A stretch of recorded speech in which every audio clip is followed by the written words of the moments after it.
Primero, como un país que... Aire. ¿Qué tal? Muy buenas noches. Les saludamos en este último día de transmisión de El Financiero Noticias desde Davos, en Suiza, sede de la 43ª edición del Foro Económico Mundial. Lucero Álvarez, buenos días, ¿cómo estás? Buenos días, buenas noches, con los horarios. Bueno, fíjate que fue una semana efectivamente de mucha información, mucho movimiento aquí en Davos, mucho movimiento también en el centro de convenciones, y pues fuimos uno de los medios que hicimos una cobertura bastante amplia.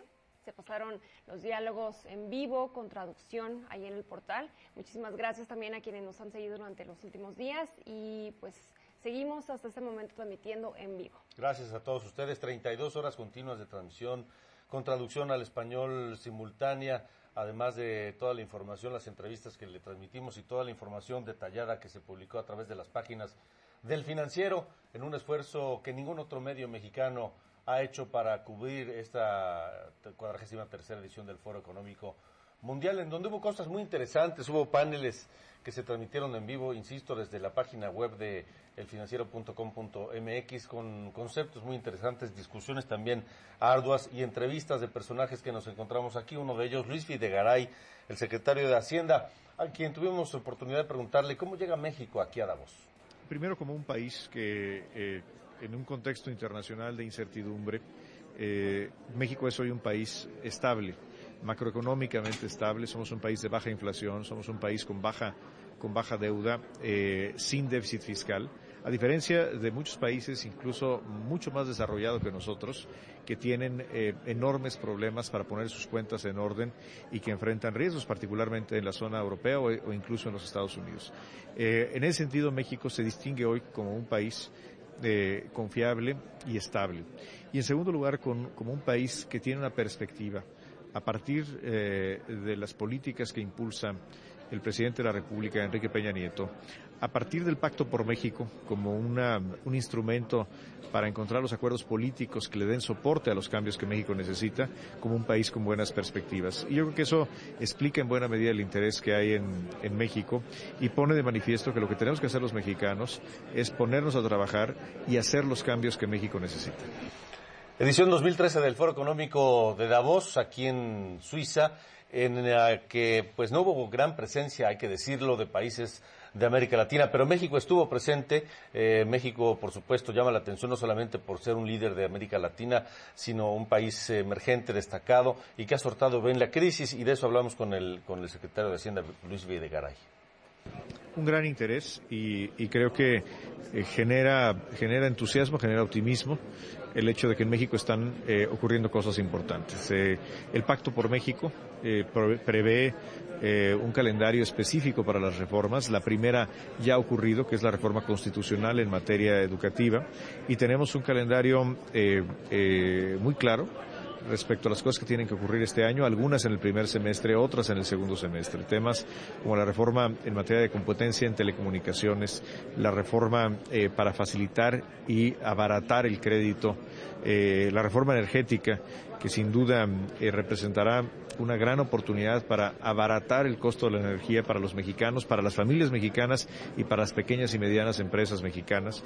Y por supuesto la reforma hacendaria, que es algo que está previsto en el Pacto por México para el segundo semestre de este año, son de gran interés para la comunidad internacional en todas las regiones del mundo, y creo que esa es una muy buena oportunidad para transmitir, insisto, a líderes, a tomadores de decisiones, qué es lo que está haciendo en México, qué está el gobierno de Enrique Peña Nieto. El primero... Bueno, y por supuesto, dentro de las reformas destaca la reforma hacendaria, que ha sido largamente anunciada, largamente diagnosticada, largamente diseñada, pero no se ha concretado. Y de acuerdo a lo que conocemos, será hasta la segunda mitad de este año 2013 cuando en México se lleve a cabo y se discuta esta reforma hacendaria, en la que pues es inevitable pensar, sin imaginar nuevos impuestos o modificaciones a los impuestos. Sobre eso le preguntamos al secretario Luis Videgaray. El primero, fortalecer la capacidad del Estado mexicano para hacer lo que tiene que hacer en materia de educación, en materia de salud pública, en materia de infraestructura, por ejemplo. Segundo, tiene que ser una reforma que nos dé competitividad, que haga más fácil hacer negocios en México y que permita a las empresas mexicanas, particularmente las pequeñas y medianas, competir. Y tercero, tiene que ser una reforma justa. Y esto implica cumplir la Constitución. Y la Constitución establece que los impuestos en México deben de ser progresivos. Eso significa que quien gane más, pague más impuestos. Entonces, cuando decimos que la reforma fiscal tiene que tener este objetivo, no estamos más que diciendo que queremos cumplir con la Constitución.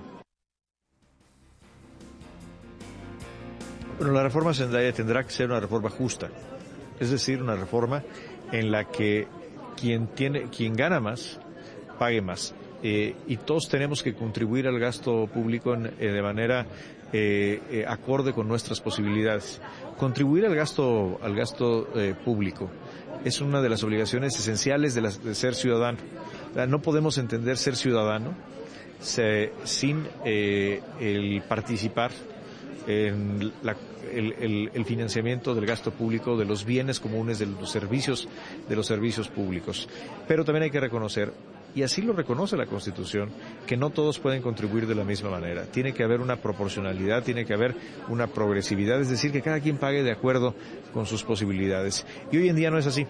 Hoy en día hay muchos que pagan menos de lo que deberían de pagar, algunos no pagan nada, y otros, particularmente los contribuyentes cautivos, son los que siempre terminan pagando.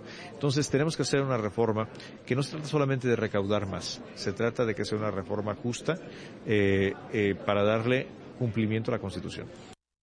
Otros los temas, por supuesto, muy sensibles en este momento en México y políticamente muy rentables también es el de las deudas de estados y municipios, que es un problema que está ahí latente, que hay que resolver, hay que enfrentar de alguna manera, hay que prevenir de cara al futuro, y el secretario de Hacienda habló precisamente de esto, dice que no es tan grande el problema como algunos piensan. No tenemos como país un problema de exceso de endeudamiento de estados y municipios que ponga en riesgo la economía nacional o las finanzas públicas nacionales. Si sumamos toda la deuda de los estados y municipios, es una cifra considerablemente inferior a la que hay en otros países, por ejemplo en Brasil, en Argentina o en Estados Unidos. El problema que tenemos en México es la tendencia, que ha habido un crecimiento acelerado de la deuda de los estados y municipios en los últimos años, particularmente en algunos casos, muchos muy conocidos. Y por eso el presidente de la República, Enrique Peña Nieto, en su discurso del 1 de diciembre, lo dijo con una gran claridad.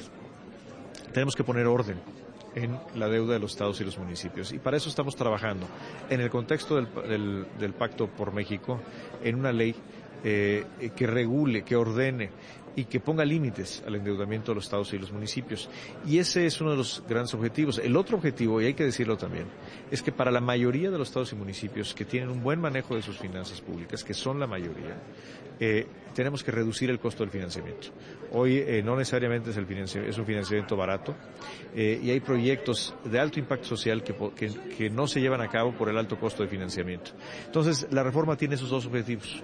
Primero, ponerle un límite, poner orden al endeudamiento de los estados y municipios, pero segundo, igualmente importante, es reducir el costo del financiamiento para aquellos estados y municipios que son la mayoría que hacen un buen manejo de sus finanzas.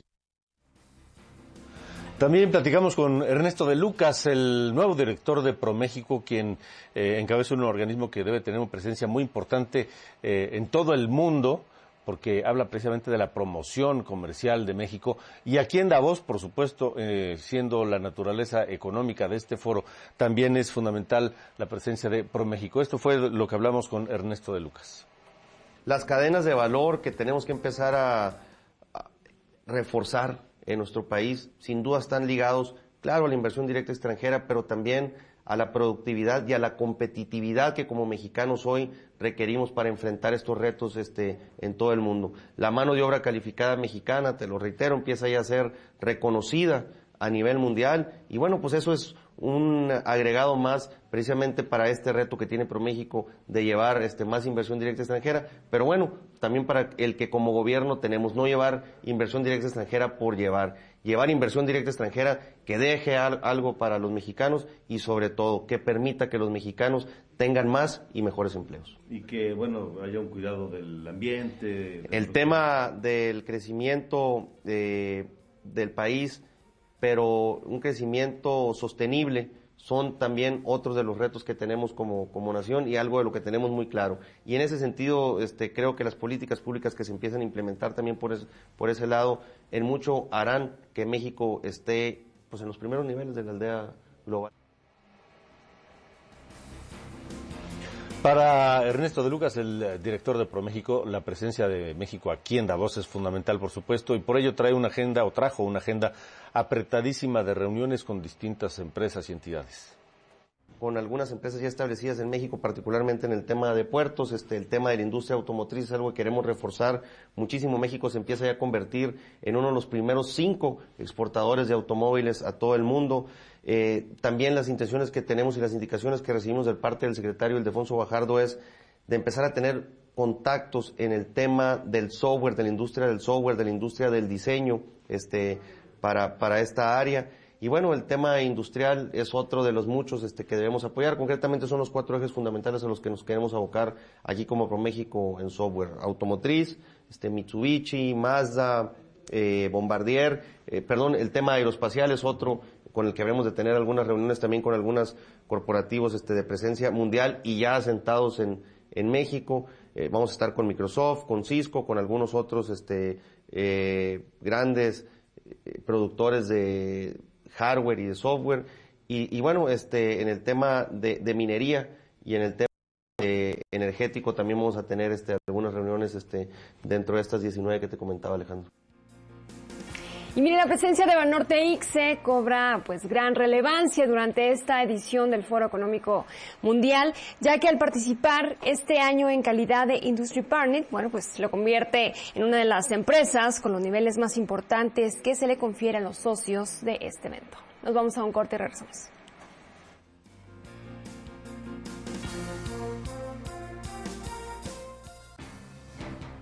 El Financiero tiene una nueva imagen. Información financiera y económica siempre objetiva y oportuna. Lo más importante para nosotros es informar de los acontecimientos más relevantes del día a día. El Financiero Noticias, de lunes a viernes, 6 de la tarde. Es todo un proyecto de vida. El mejor periódico de México. Ha sido un referente para el periodismo especializado. Aportar un granito de arena. Siempre que queríamos alguna información, el medio de consulta era precisamente el Financiero. Vivir cómo se está transformando la realidad. De una perspectiva de desarrollo periodístico en México. El Financiero va a dar muchas sorpresas el próximo año.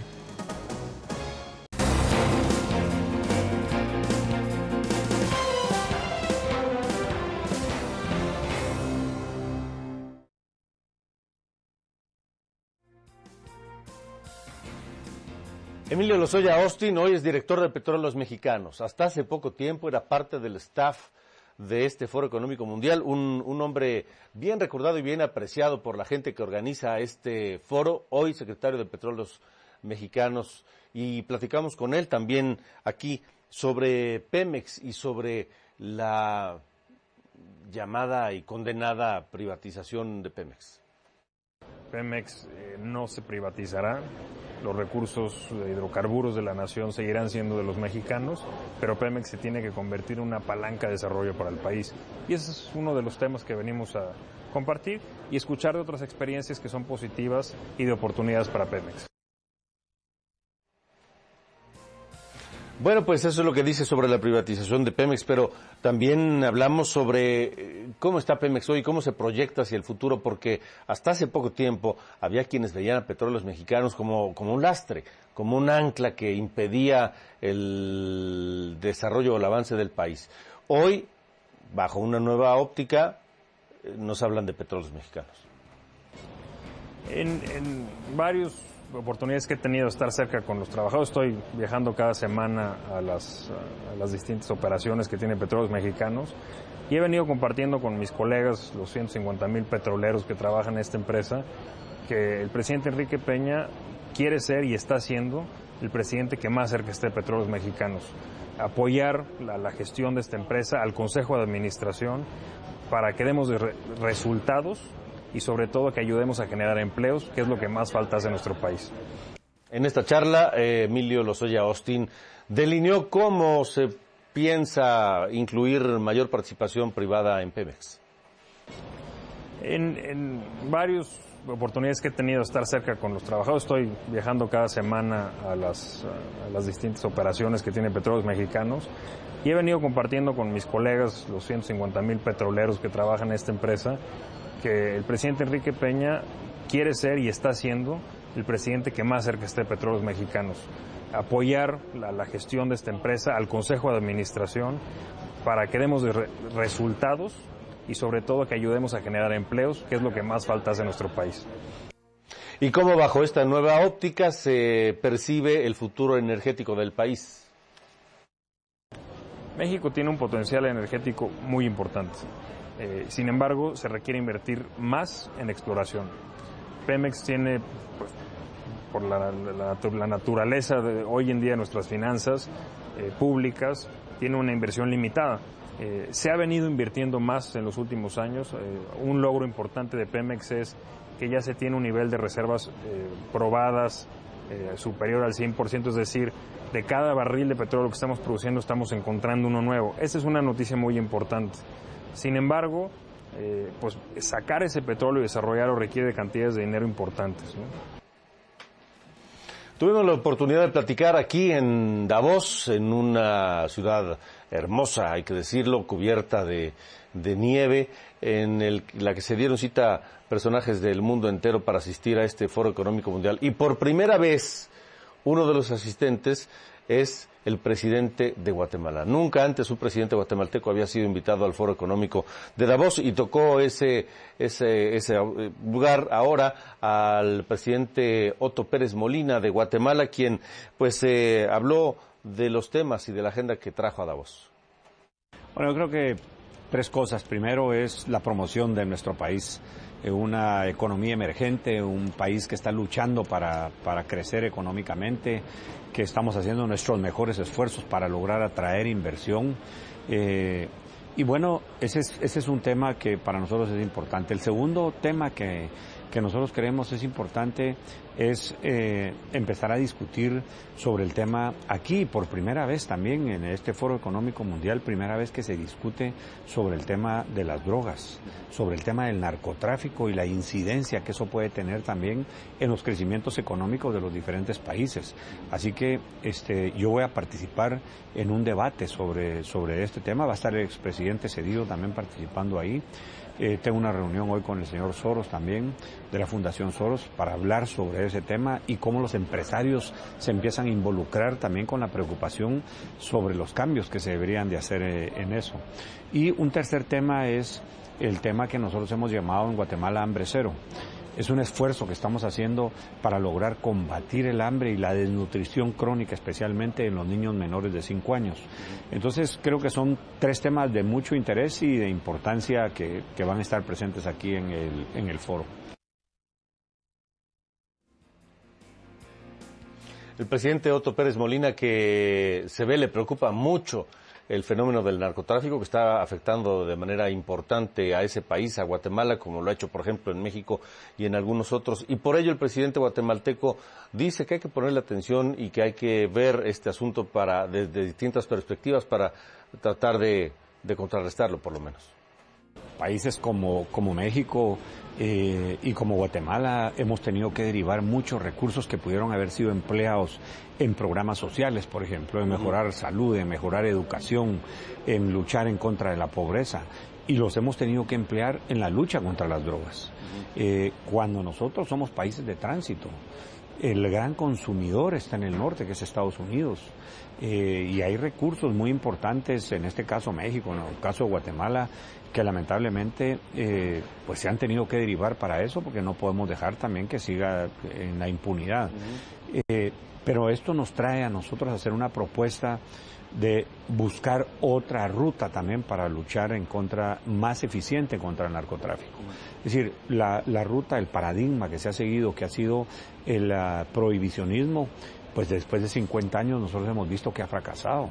Es una lucha en donde sigue creciendo las organizaciones, sigue creciendo el armamento, siguen creciendo el número de dólares. Es un mercado de 360,000 millones de dólares, el mercado de las drogas. Y luego esto trae violencia y trae inseguridad a los países, que afectan de alguna manera también el desarrollo y el crecimiento económico. A pesar de eso, México ha seguido creciendo económicamente. México sin este problema tuviera un crecimiento mucho más grande, estamos seguros de eso, y lo mismo nos pasa a nosotros en Guatemala. Así que yo creo que empezar a discutir sobre otros temas que anteriormente fueron tabú, que los líderes políticos, estando ejerciendo la presidencia, tenían un tema como apartado que no se discutía. Bueno, pues a partir del año pasado ha estado abierto, ha estado en los foros, en las cumbres, y se empieza a discutir sobre estos temas y qué otras rutas se pueden encontrar. El presidente guatemalteco habló de la vecindad inevitable entre Guatemala y México, ahora que inicia la gestión de un nuevo presidente mexicano, Enrique Peña Nieto.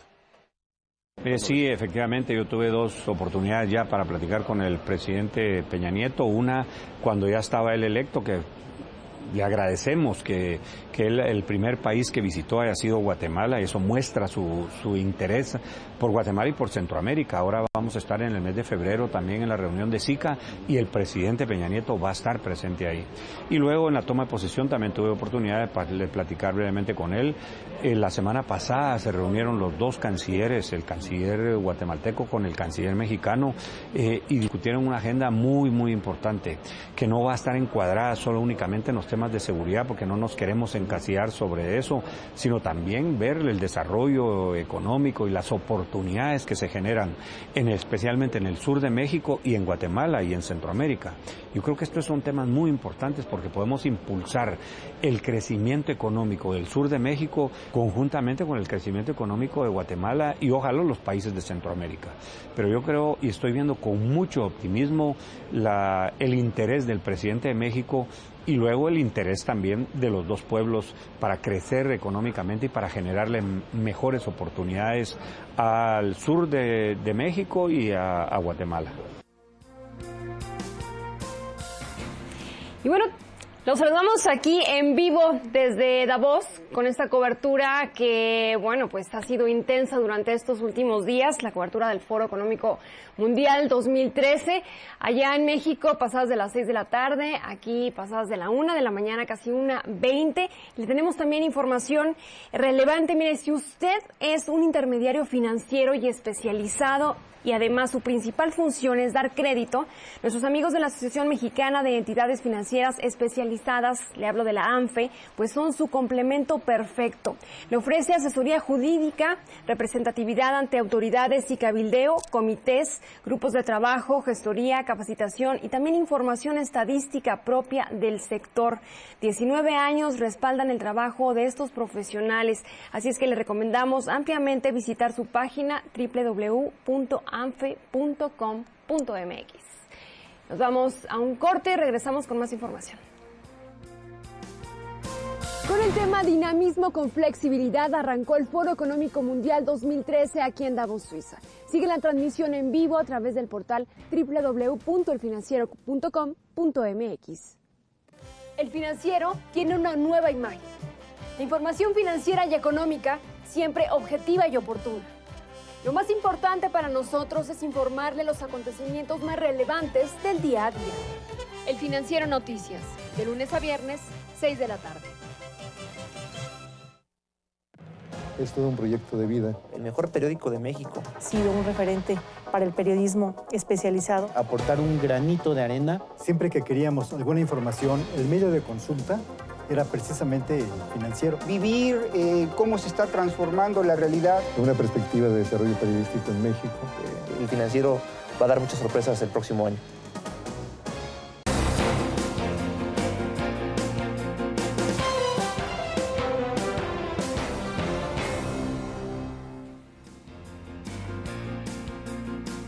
Continuamos en vivo transmitiendo el Financiero Noticias desde Davos, en Suiza, en el ya último día de este Foro Económico Mundial, en una semana ardua, una semana de intenso trabajo, una semana en la que le hemos llevado a usted en vivo todos los detalles de lo ocurrido en este Foro Económico Mundial, el único medio mexicano que ha tenido esta presencia, la presencia de este tamaño aquí en Davos, y que le ha transmitido 32 horas continuas de paneles, de discusiones, de ponencias traducidas al español, por supuesto la información todos los días a las 6 de la tarde, tiempo de México, más por supuesto todo lo que se ha publicado en las páginas del periódico El Financiero. Así que sin duda El Financiero dejando huella aquí en Davos, donde estuvo el doctor Herminio Blanco, exsecretario de Comercio, ex negociador del Tratado de Libre Comercio, un hombre conocido, reconocido y escuchado en este tipo de foros, que hoy pretende dirigir la Organización Mundial de Comercio. Platicamos con él.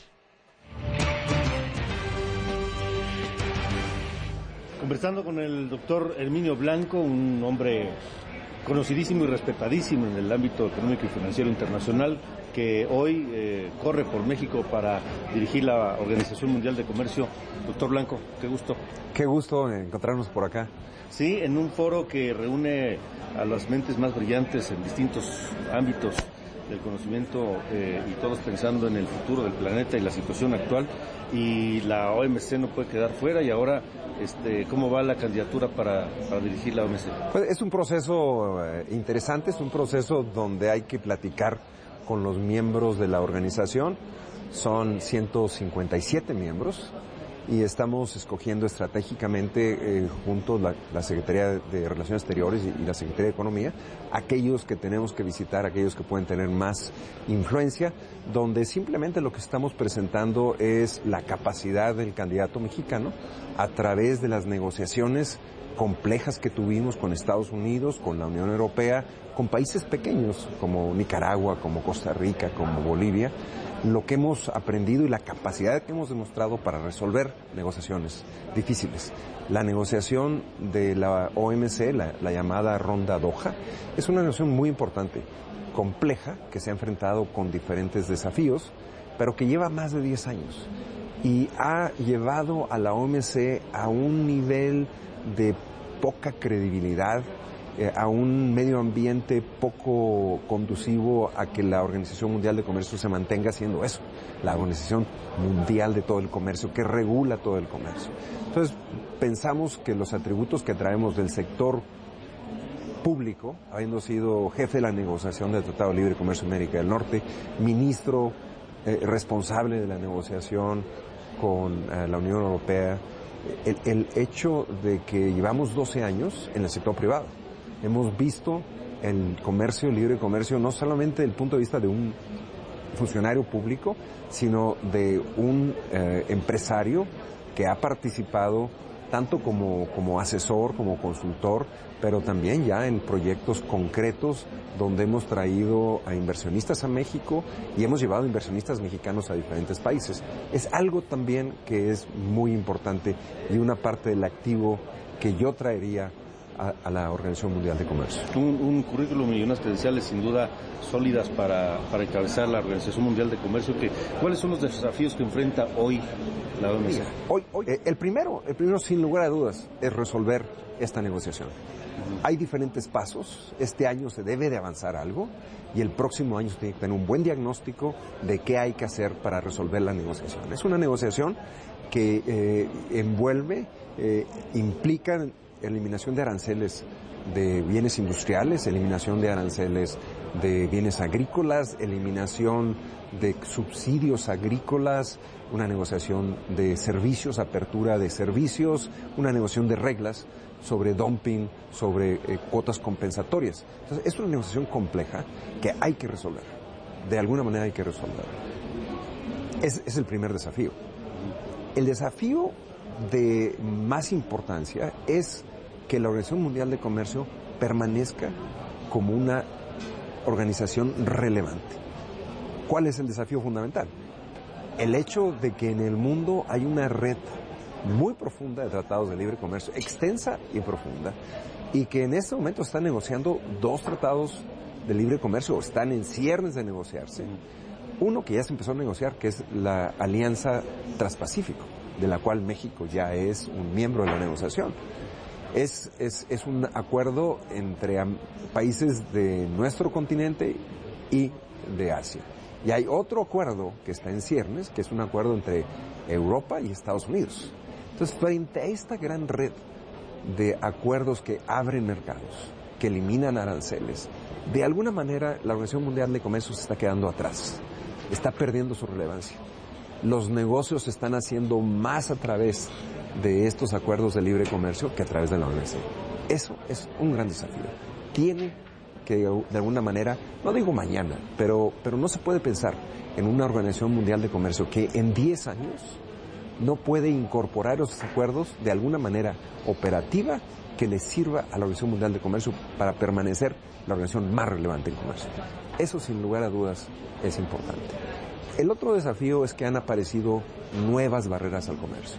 Los países bajan sus aranceles, pero establecen normas que impiden que entren los bienes de otros países. Ese tipo de barreras tenemos que incorporarlos en las reglas de la Organización Mundial de Comercio para evitar que exista el proteccionismo, para evitar que todos estos casos, como sucede hasta el día de hoy, se estén llevando a la solución legal de la organización, que es el mecanismo de solución de controversias, es un panel que resuelve quien tiene la razón. Esos son, yo diría, los grandes desafíos. ¿Cuál sería el mundo ideal en cuanto a las regulaciones del comercio internacional para la OMC? Hablando de las barreras y de los aranceles. El mundo ideal es que hay normas que se tienen que establecer, y la OMC, la Organización Mundial de Comercio, lo permite, para proteger la salud humana, la salud animal, la salud vegetal, el medio ambiente. Son normas que tienen una justificación real, que tienen que aplicarse, que son muy importantes para todos nosotros. El problema es cuando se empiezan a utilizar para evitar que un producto entre. ¿Sí? Y entonces lo que sucede es que algunos productores de un producto dicen, bueno, ¿por qué no haces que el refrigerador lo diseñen de esta forma y de esta forma y de esta forma? Que hace que los productos que vienen de diferentes países no pueden entrar.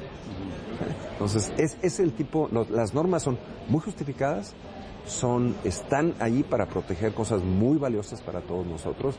El tema fundamental es que no se utilicen como instrumentos para evitar la importación de productos. En la mañana, en una de las ponencias aquí en el Foro Económico Mundial, escuchaba a los líderes de grandes organizaciones financieras y hablaban de la regulación bancaria, y uno de ellos decía, bueno, sí, pero ¿cuánto es mucho? Hablando de la regulación, aplicándolo al comercio internacional, ¿cuánto es mucho? Hablando de la regulación del comercio. Bueno, no, yo creo que aquí en el sistema bancario sí, lo que hay que definir son regulaciones que hacen que los bancos sean sólidos, que no tengas los problemas que nosotros tuvimos en el pasado, que ahora afortunadamente nuestros bancos y el banco donde yo soy miembro del consejo, que es Banorte, son bancos sólidos, porque aprendimos del pasado, pero hay otros bancos, y fue la razón por la que los bancos se metieron en problemas en Estados Unidos y aquí en Europa, que no tienen la suficiente fortaleza, no tienen las suficientes reservas como para afrontar diferentes tipo de, entre comillas, accidentes que suceden. ¿Eso es justificado? ¿Cuánto se requiere? Hay diferentes definiciones. Claramente uno no quiere ser demasiado, porque entre más reservas tiene, más cuesta el crédito.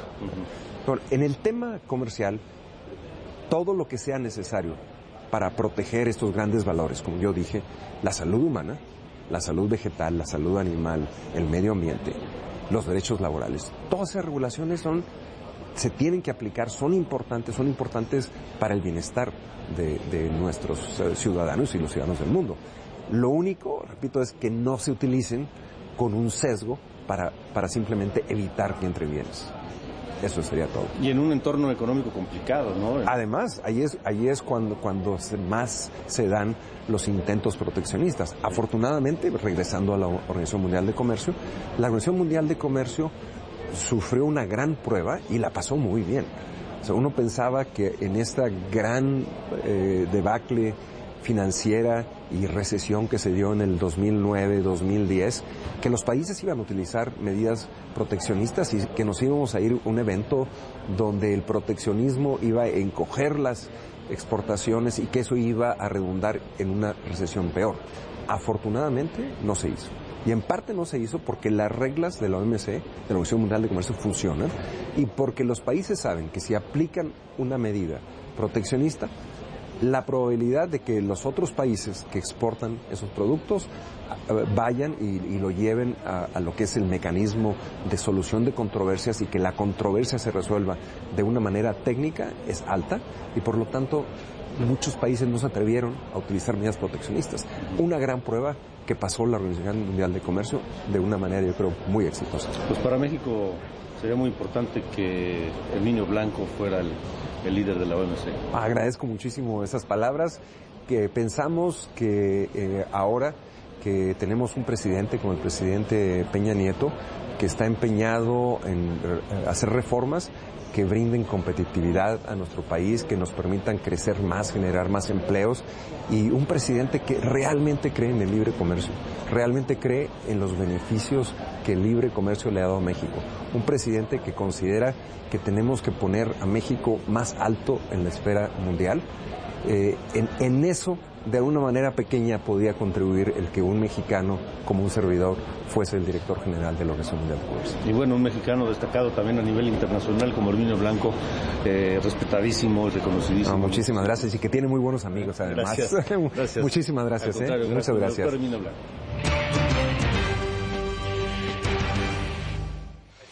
Ese fue Herminio Blanco, el doctor Herminio Blanco, que busca ser director de la Organización Mundial de Comercio. Platicamos también aquí con Alejandro Valenzuela, el director general del grupo Banorte ICSE, que es el único banco mexicano con presencia aquí en Davos, y hablamos con él de una cosa que nos dijo el secretario de Hacienda, Luis Videgaray, sobre hacer más accesible el crédito, y esto es lo que dice el director del Banorte. Coincidimos enteramente. De los grandes desafíos que tiene México en la actualidad es ese. Hay un rezago natural que se dio después de la crisis del 95, donde el sistema financiero mexicano se colapsó. Nos llevó hasta el 2002 recuperarlo, y en los años pasados hemos visto una recuperación muy importante, pero todavía el nivel de intermediación en México está por debajo de países como Brasil o como Chile, que son con los cuales nos podemos comparar fácilmente. Entonces, bueno, esto también nos da una gran oportunidad, pero hay una oportunidad gigantesca para trabajar en las pymes. En Banorte es un sector que nos hemos dedicado mucho a desarrollar conjuntamente con Nacional Financiera. Vemos también una enorme oportunidad en los repecos, los pequeños contribuyentes, en el sector informal, y muchas regiones del país que todavía no tienen la posibilidad de tener acceso al sector bancario. Entonces, este tema de la inclusión financiera pues tiene un enorme potencial, pero hay que también generar las condiciones. Y por un lado, ciertamente la banca tiene que hacer su tarea, pero también en términos de generar esquemas que permitan generar certidumbre en lo que tiene que ver con el Estado de Derecho, el poder reposeer un activo con cierta agilidad, se vuelven fundamentales, porque de otra manera justos pagan por pecadores. Y uno de los sectores que requiere con mayor urgencia la ayuda de la banca, la ayuda en cuanto a créditos más flexibles, más blandos, más amigables, es el sector agropecuario, a lo que el director general de Banorte nos dijo esto. Sin duda, se ha venido desarrollando, se ha venido normalizando, pero todavía hay muchos pendientes. Hemos visto, por ejemplo, en ciertas regiones donde el sector agropecuario es muy importante, pienso en Sonora, pienso en Sinaloa, algunas regiones de Chihuahua, de Coahuila, de todo lo que tiene que ver con el Bajío. Se ha desarrollado de manera muy importante, pero también hay grandes pendientes, ¿no? Sobre todo en el sureste del país. Se pueden generar esquemas muy interesantes de financiamiento, en donde creo que de la mano con el gobierno a través de la banca de desarrollo debemos seguir enfatizando. FIRA ha hecho un gran trabajo, y también la financiera rural, en impulsar muchos de estos sectores. Es lo que dice el director general de Banorte, Alejandro Valenzuela, sobre el apoyo al sector agropecuario. Estamos transmitiendo desde Davos, el Financiero Noticias, así que tenemos más. Vamos a una pausa y seguimos.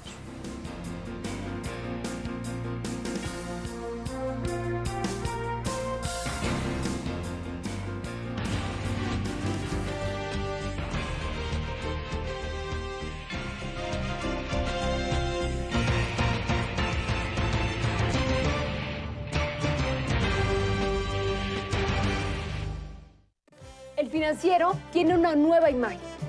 La información financiera y económica siempre objetiva y oportuna. Lo más importante para nosotros es informarle los acontecimientos más relevantes del día a día. El Financiero Noticias, de lunes a viernes, 6 de la tarde. Es todo un proyecto de vida. El mejor periódico de México. Ha sido un referente para el periodismo especializado. Aportar un granito de arena. Siempre que queríamos alguna información, el medio de consulta era precisamente el Financiero. Vivir cómo se está transformando la realidad. Una perspectiva de desarrollo periodístico en México. El Financiero va a dar muchas sorpresas el próximo año.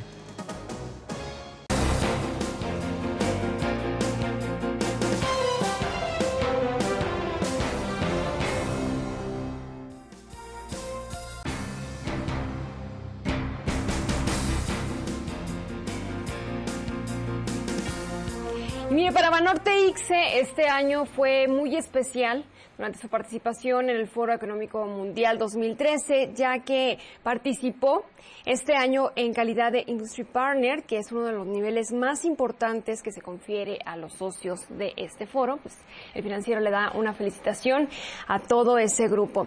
Y en otra información, caminando en las calles de Davos, una ciudad bastante tranquila, conocimos mucha gente amable.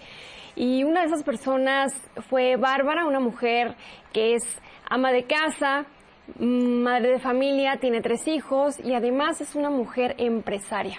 Conozca su historia. En Suiza, según el gobierno, las mujeres tienen las mismas oportunidades que los hombres, ya sea en nivel educativo o empleo. Ella es Bárbara Rio-Guller, quien nació en Chur y ahora vive en Davos. Es una mujer empresaria que está frente a su negocio, un antiguo restaurante en la estación alpina que recibe a los turistas de Italia, Alemania, Francia y Escandinavia mayormente. Es mi papá que pudo construir este hotel, fue un sueño de él. Él lo construyó en 1938 con un arquitecto de Zúrich, que era muy bueno. Con el paso de los años, Bárbara ha hecho de su negocio un lugar para disfrutar de la buena comida, bebidas y pasar unas horas de juego. Llega temprano a Grisha Grishuna y se preocupa por la buena atención de sus clientes. Está al pendiente del menú del día y tiene muy buena comunicación con sus empleados, la mayoría de ellos suizos. Años atrás, tuvo la oportunidad de estar en México, donde aprendió a hablar español. Viví en México, yo estaba casado con un mexicano de Aguascalientes, pero vivimos en Cuernavaca y en Distrito Federal. Y tenemos 3 hijos muy guapos, mexicanos y suizos. No conoció por completo nuestro país, pero identifica el nombre de otro de los estados. Cuando tengo algo que no me gusta, digo Chihuahua. Suiza cuenta con un aproximado de 8 millones de habitantes. 11.000 de estos viven aquí en Davos. Su actividad económica es principalmente el turismo y su estilo de vida es relativamente tranquilo. La crisis en Europa no ha impedido que mujeres emprendedoras como Bárbara Ríos o restaurantes como Grisha Grishuna se vayan a la quiebra. Lucero Álvarez, El Financiero Noticias. Bueno, ¿qué historia esta de la señora Helga? Increíble. No, fíjate que nos estaba platicando, que Bárbara se llama, que bueno, pues tiene mucha relación con México. Uno de sus hijos es de allá, va seguido, le encanta la comida, le encantan los mexicanos, va de vacaciones, le encantan también las playas y bueno, pues puso su granito de arena en un negocio familiar que ya se lo presentamos. También nos comentó que la crisis en Europa le ha pegado un poquitín, a pesar de que esta zona es completamente turística. Dice que sí recibe mucha gente, pero no en comparación con años anteriores. Pues es la historia de esta familia aquí en Suiza, un país extraordinario. Cuando uno ve las imágenes de estas montañas nevadas, en la que entre las montañas de pronto aparece una ciudad pequeñita y luego una carretera y llegas a otra y dices, vas a un restaurante y te encuentras frutas de todo el mundo. Sí. Entonces uno se pregunta, ¿y de dónde la traen? ¿Cómo es que la traen? Y bueno, en fin, aquí se instaló el Foro Económico, aquí en Davos, y dentro de las instalaciones de este foro está el Centro Internacional de Prensa, que es donde estuvimos trabajando nosotros algunas horas y que, por supuesto, reúne a gente de todo el mundo, periodistas de todo el mundo, se escuchan todas las lenguas prácticamente del planeta. Y ves de todo.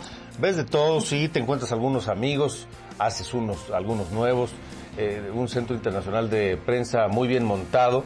Estuvo también que hasta estaba demasiado vigilado, no se podía uno mover fácilmente hacia otros lugares del foro sin la debida acreditación. Y se encontraba ahí, bueno, pues todas las facilidades para transmitir por radio, por televisión, para transmitir los medios impresos también. Y había una redacción, ¿no?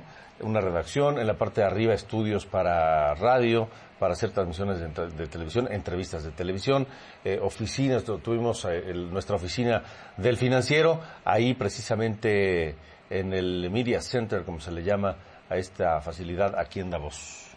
Y bueno, también te encuentras, por supuesto, compañeros que, al igual que nosotros, llevan largas horas de cobertura y pues se convierte en algún momento como en es una familia temporal. Mini hotel. Sí, también. En donde te tomas el café y no sabes hasta qué hora puedes comer por cubrir completamente este evento. Pero es padrísimo.